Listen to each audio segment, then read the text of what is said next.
Antes um pouquinho da live aqui, eu conversei com uma fonte para trazer aí algumas informações a mais sobre o Bobadilla, que foi anunciado oficialmente, né? Finalmente anunciado como reforço do São Paulo, o volante paraguaio.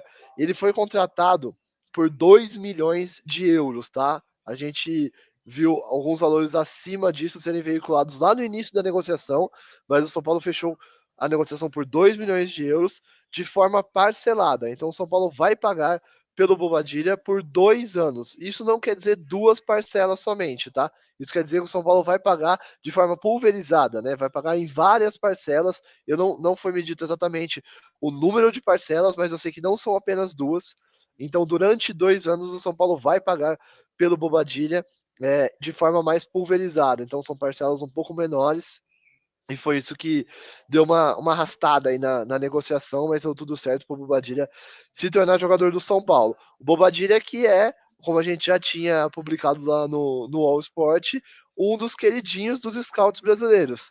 Né? O Bobadilla já tinha sido mapeado por diversos scouts que trabalham em clubes aqui do Brasil. Ninguém tinha ainda feito esse passo que o São Paulo deu, né, de ir fazer de fato uma proposta para contratar o Bobadilla, e às vezes me perguntam, mas por quê? Por N motivos, né? Às vezes é porque não é porque você tem um volante bom que você deixa de mapear o mercado. O Marinho sabe até mais disso do que eu. Se você tem um cara bom, você tem que ter, como o Abel Ferreira costuma falar no Palmeiras, no livro dele, que é a equipe sombra, né? Então você tem um volante bom, você já tem o cara que, se por acaso esse volante for vendido, você já mapeia e já sabe quem é o cara que tem as mesmas características que você pode ir lá buscar, contratar e trazer para o seu time. Então o Bobadilla estava mapeado por vários times dessa forma, como um cara que, em caso de venda, poderia ser o cara que seria o substituto desse volante. Então, o São Paulo fez essa negociação, que é muito bem vista aqui em solo brasileiro. Um jogador jovem, 22 anos, estava muito bem lá no Paraguai e tem tudo para se adaptar aqui no Brasil. Essa adaptação às vezes leva um tempo maior e fazer um bom ano. Ele assinou um contrato mais longo, então tem uma chance de se valorizar e lá na frente também render um lucro bom ao São Paulo. Essa situação do monitoramento, né, ela é tão importante, às vezes até, mesmo que não surja no teu elenco uma oportunidade, uma lacuna, mas sim quando o status do jogador muda. A gente sabe que muitas vezes, por mais que o jogador tenha qualidade, ele vive fases de desvalorização. Então, se tu já tens esse jogador mapeado, como é o caso do Bobadilla, numa oscilada de valorização, tu consegue o melhor negócio que na fase boa dele tu não conseguiria. Claro que não é o caso exatamente agora, porque o São Paulo contrata ele numa fase boa, numa fase positiva. Mas acontece muitas vezes do bom jogador passar por um momento ruim. E é nesse momento que também o scout se faz tão necessário para que se entenda uma oportunidade de mercado que possa levar qualidade ao elenco. O Bobadilla, como tu disseste, Éder, é um jogador que chega com um pagamento parcelado, que não vai pesar tanto agora, assim, de imediato, na arrancada, no custo do São Paulo. Eu queria, assim, esmiuçar contigo o tempo de contrato dele e o plano do São Paulo para o aproveitamento dele, para adaptação dele ao elenco, como é que o São Paulo está percebendo ele também dentro do time do Dorival. O Bobadilla assinou o contrato até dezembro de 2027, Marinho. Então tem bastante tempo aí o torcedor do São Paulo ter o Bobadilla no time. E assim, o São Paulo teve uma experiência muito ruim recentemente, né, no ano passado, com o Jackson Mendes, que chegou como um cara que é diferente do Bobadilla, mas tem alguma semelhança no quesito de ser estrangeiro e não conhecer o futebol brasileiro. Né? Então você passa por essa adaptação ao futebol brasileiro. No caso do Jackson Mendes, ele é um cara mais consagrado, de Copa do Mundo, um cara que deveria ter se adaptado de forma melhor ao futebol brasileiro. Numa comparação com o Bobadilla, o normal seria que o Bobadilla demorasse um pouco mais a se adaptar, né? Mas assim, como o Jackson já não deu certo, o São Paulo já está partindo para outra. O São Paulo traz o Bobadilla no momento que não pretende pelo menos vender o Pablo Maia. Então o Bobadilla não chega com uma pressão de ser o titular do time. O São Paulo tem o Pablo Maia e o Alisson como seus volantes titulares.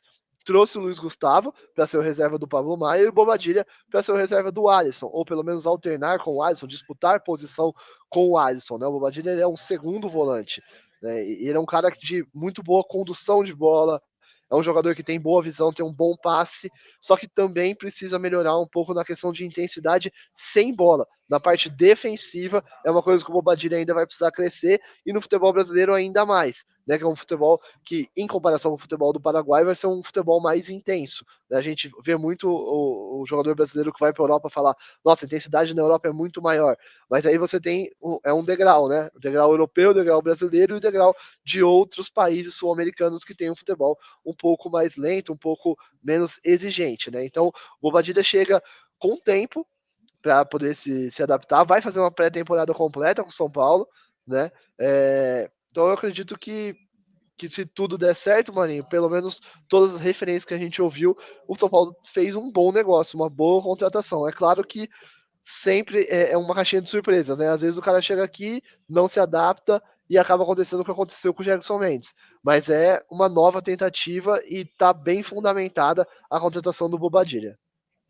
E esse plano de sucessão é muito importante, né? Que o próprio Bobadilla veja nele um plano de daqui a pouco substituir o Alisson no futuro, a longo prazo, né? Hoje, evidentemente, que o Alisson é o titular do São Paulo, mas daí nós chegamos a um problema: a quantidade de estrangeiros que tem o elenco do São Paulo. A gente estava conversando antes, né, Éder? O São Paulo está com 10 estrangeiros, sendo que 7 podem atuar ao mesmo tempo em competições CBF, em competições Comebol, e o São Paulo está na Libertadores, essa limitação não existe, podem ser todos relacionados ao mesmo tempo. Mas em competições CBF, o limite é 7. Como é que o São Paulo vai trabalhar essa situação? Tem estrangeiro que pode sair também? Exato, mano. E o São Paulo hoje, só pra gente lembrar pro torcedor, então, que são tantos que às vezes acaba passando um na nossa listinha É quando a gente muita conta na gente, mão, né? assim, É né? muita Então gente, vamos é lá. muita Alan gente, Franco, nossa. Alan Franco, Galopo e Caleri, os argentinos, o Rames, colombiano, Arboleda e Jackson Mendes, os equatorianos, o Bobadilla, paraguaio, Michel Araújo e Gabriel Neves, uruguaios, e o Ferrarese, que é venezuelano. O que acontece para esse ano especificamente, Marinho? Claro, o Jackson Mendes não faz parte dos planos, ele está naquela nossa tier list que a gente fez na semana passada como nem pintado de ouro, né? Então o São Paulo não quer continuar com o Jackson Mendes, e o Gabi Neves está na lista do deve sair. Né? O São Paulo. Não é que o São Paulo está ativamente procurando um clube para o Gabi Neves, mas não vai fazer esforço para ficar com o jogador caso surjam interessados no futebol do Gabriel Neves, que teve bons momentos, mas terminou a temporada bastante em baixa, e o São Paulo já trouxe 2 jogadores para a mesma posição dele. Mas ainda que o Gabriel Neves não saia, Marinho, a gente fica com 9 estrangeiros aí. Desses 9 estrangeiros, pelo menos 3 deles são selecionáveis: o Rames, o Arboleda e o Ferrarese. São presenças constantes aí em suas seleções. E nessa temporada de 2024 a gente tem a Copa América e o calendário brasileiro não vai parar para a Copa América. Então os jogadores que forem convocados para suas seleções vão desfalcar os times brasileiros na competição aqui nacional. Então, acaba que, pelo menos durante uma parte aí do ano, o São Paulo não vai poder contar com 3 desses nomes, né? Que com certeza Rames, Arboleda e Ferrarese estarão com suas seleções, a não ser, salvo o caso de lesão, enfim, estarão com as suas seleções na disputa da Copa América.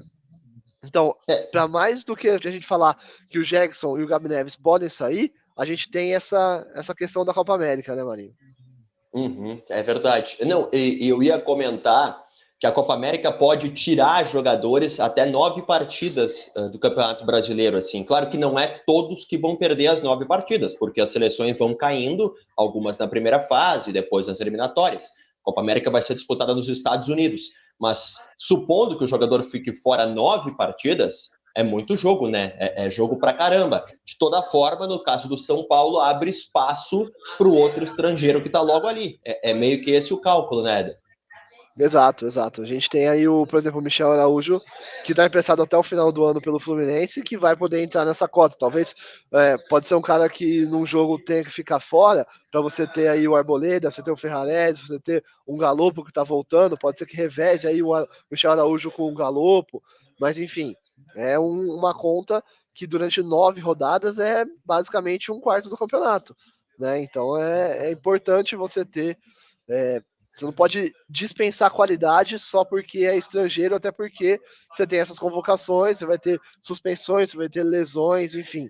Né? Então eu acredito que saindo o Gabi Neves e o Jackson Mendes não vai ser um problema tão grande assim para o São Paulo, não.